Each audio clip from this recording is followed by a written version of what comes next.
ஹரி ஓம் மகா கணபதி நமக. ஐயா சிவ சிவ சிவ சிவா ரகரா ரகரா. வணக்கம். நான் உங்கள் நெல்லை ஜோதிடர் ராதாகிருஷ்ணன் பேசுகிறேன். இன்றைய பதிவிலே திருமண காலம் என்பது ஒருவருடைய ஜாதகத்திலே நாம் எவ்வாறு கண்டுபிடிப்பது என்பதை பற்றி இந்த வீடியோவிலே விரிவாக பார்க்க இருக்கிறோம். பொதுவாக ஒரு ஜாதகத்திலே நாம் எடுத்துக்கொண்டோம் என்றால்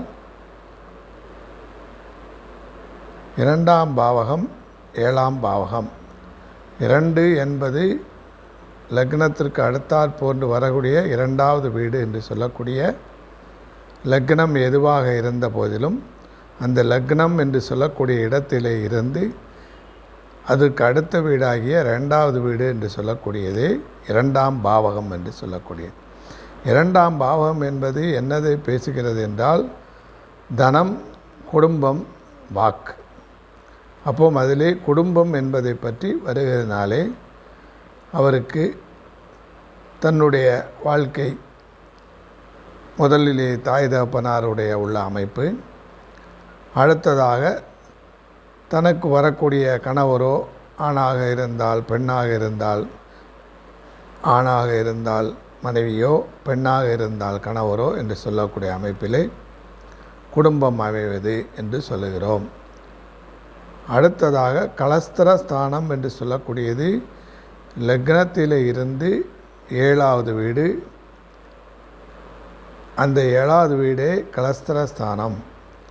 ஆணுக்கு பெண் என்று சொல்லக்கூடிய மனைவியையும் பெண்ணுக்கு ஆண் என்று சொல்லக்கூடிய கணவரையும் குறிப்பது இந்த 7வது வீடு. எனவே ஒருவருக்கு நடக்கக்கூடிய வயது என்று சொல்லக்கூடிய காலத்திலே இன்றைய காலகட்டத்திலே 25 வயதில் இருந்து 30-35 வயது வரைக்கும் திருமண காலம் என்று சொல்லுகிறோம். பொதுவாக முந்தைய காலங்களிலே 18 வயது 20 வயதிற்குள்ளாகவே திருமண காலம் என்று நடந்தது. ஆனால் இன்றைய சூழ்நிலைகளுக்கு தகுந்தவாறு வேலைகள் கால தேச வர்த்தமானம் என்று சொல்லக்கூடிய அமைப்பிலே அது தாமதமாகிறது. ஏனென்றால் அனைவரும் இப்போது கல்வி, வேலை, தொழில், சம்பாத்தியம் என்று சொல்லக்கூடிய அமைப்பிலே செல்லுகின்றனர், ஆணாக இருந்தாலும் பெண்ணாக இருந்தாலும்.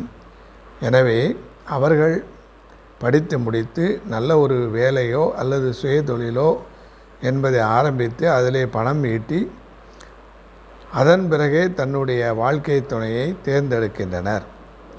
இந்த அமைப்பு இப்போது நடைமுறையிலே எல்லா ஜாதகங்களுக்கும் உள்ள அமைப்பாக இருக்கிறது.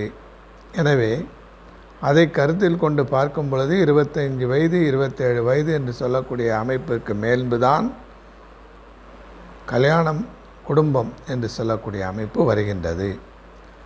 அந்த காலகட்டத்திலே வரும் பொழுது அவர்களுடைய ஜாதகத்திலே அந்த திருமணம் நடத்தக்கூடிய, திருமணத்தை கொடுக்கக்கூடிய கிரக அமைப்புகள் இருக்கின்றனவா என்று நாம் ஆராய்ந்து பார்க்க வேண்டும். பொதுவாக திருமணத்தை தரக்கூடிய கிரகங்கள் என்று சொல்லக்கூடியதிலே முக்கிய பங்கு வகிப்பது சுக்கிரன் ஆகும். ஆனால் பொதுவாக குருபலம், வியாழ நோக்கம் வந்துவிட்டதா என்று மக்கள் அனைவரும் கேட்கின்றனர். இது ஒருவருடைய ஜாதகத்திலே உள்ள ராசியினுடைய அமைப்பை வைத்து கூறுவது வியாழ நோக்கம் என்று சொல்வது. குரு பார்வை என்பது அந்த ஜாதகருடைய ராசிக்கோ அல்லது ராசிக்கு அடுத்த வீடாகிய 2ஆம் வீட்டிற்கோ அல்லது ராசிக்கு 7வது வீடு என்று சொல்லக்கூடிய கலஸ்திர ஸ்தானத்திற்கோ குரு பார்வையை வந்தால் அது வியாழ நோக்கம் என்று கூறுகிறோம். ஆனால் அது மட்டும் கல்யாணம் நடப்பதற்கு உரிய காலம் இல்லை. அது ராசி பலன், கோச்சார பலன் என்று சொல்லக்கூடிய அமைப்பு. கிரக ரீதியாக ஜாதகத்திலே அவர்களுக்கு 2ஆம் பாவகத்துக்கு நல்ல அமைப்புகளை தரக்கூடிய கிரக பலமோ அல்லது 7ஆம் பாவகத்துக்கு நல்ல அமைப்பை தரக்கூடிய கிரக பலமோ அதனுடைய தசா புத்திகள் நடந்தால்தான் திருமணத்தை தரும். எனவே அந்த 2இல் அமர்ந்த கிரகங்களும் 7இல் அமர்ந்த கிரகங்களும் அதனுடைய தசா புத்திகளிலும் திருமணங்கள் அமையக்கூடிய அமைப்பு உண்டு.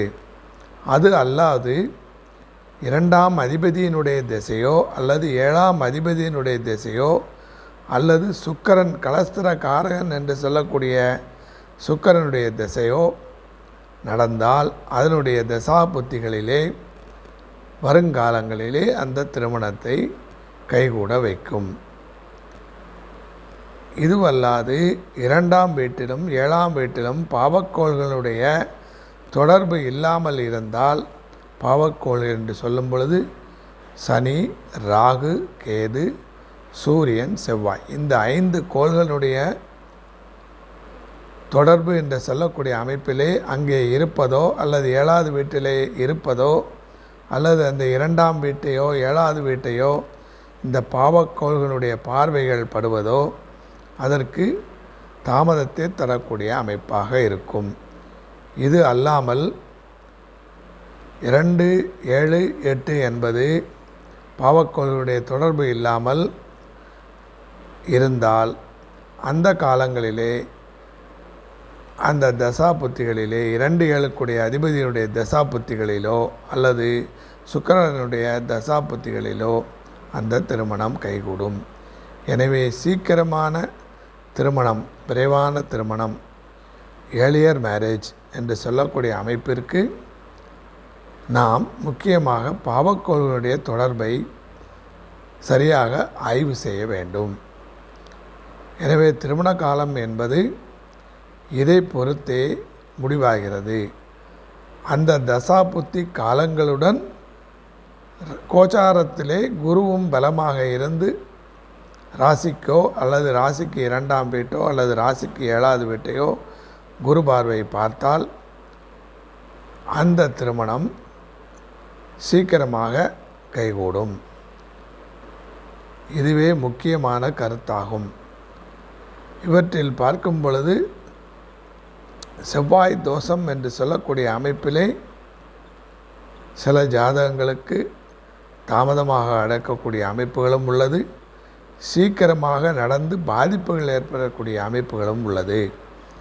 அதனை விதி விலக்குகளுடன் ஒப்பிட்டு அந்த செவ்வாய் தோஷம் இருக்கிறதா அல்லது அதிலே விதிவிலக்குகள் இருக்கின்றனவா என்று ஆராய்ந்து அந்த 2ஆம் பாவகத்தையும் 7ஆம் பாவகத்தையும் 2ஆம் வீட்டு அதிபதியையும் 7ஆம் வீட்டு அதிபதியையும் நன்கு ஆராய்ந்து நடக்கக்கூடிய தசாபுத்தி காலங்களையும் கோச்சார கிரகங்களையும் ஆராய்ந்து நாம் பலன் எடுத்தமையானால் அந்த திருமண காலம் என்பது மிகவும் சரியாக கரெக்டாக சீக்கிரமாகவே கிடைக்கக்கூடிய அமைப்புகள் வரும். இதை ஒவ்வொரு குழந்தைகளுடைய தாய் தகப்பர்கள் அவர்களுடைய கல்வி முடியும் தருவாயிலே அவர்களுக்கு 21 வயசு 22 வயசு என்று வரக்கூடிய காலகட்டத்திலே அவர்கள் தங்களுடைய குழந்தையினுடைய ஜாதகங்களை ஆராய்ந்து நல்ல ஜோதிடரிடம் அணுகி அவர்களுடைய காலங்கள் திருமண காலம் எப்பொழுது வருகிறது என்பதை பார்த்து அதற்கு தகுந்தவாறு அதை நடத்த தீர்மானித்தால் அதில் நன்மையே நடக்கும். இதுவே இன்றைய பதிவின் முக்கிய கருத்தாகும். இது என்னுடைய 100வது வீடியோவாகும். எனவே எனக்கு இதுவரை ஆதரவு தெரிவித்து உள்ள அனைத்து வாடிக்கையாளர்களுக்கும் ஜோதிட ஆர்வலர்களுக்கும் நண்பர்களுக்கும் அனைவருக்கும் நன்றி. மேலும் இந்த வீடியோவை பார்க்கக்கூடிய அனைவர்களும் என்னை தொடர்பு கொள்ள வேண்டுமென்றால் என்னுடைய மொபைல் நம்பர் 99 52 38 20 55 9952382055 எந்த நண்பரிலே தொடர்பு கொண்டால் உங்களுடைய ஜாதக சம்பந்தப்பட்ட அனைத்து கேள்விகளுக்கும் பதில் கிடைக்கும். நன்றி, வணக்கம்.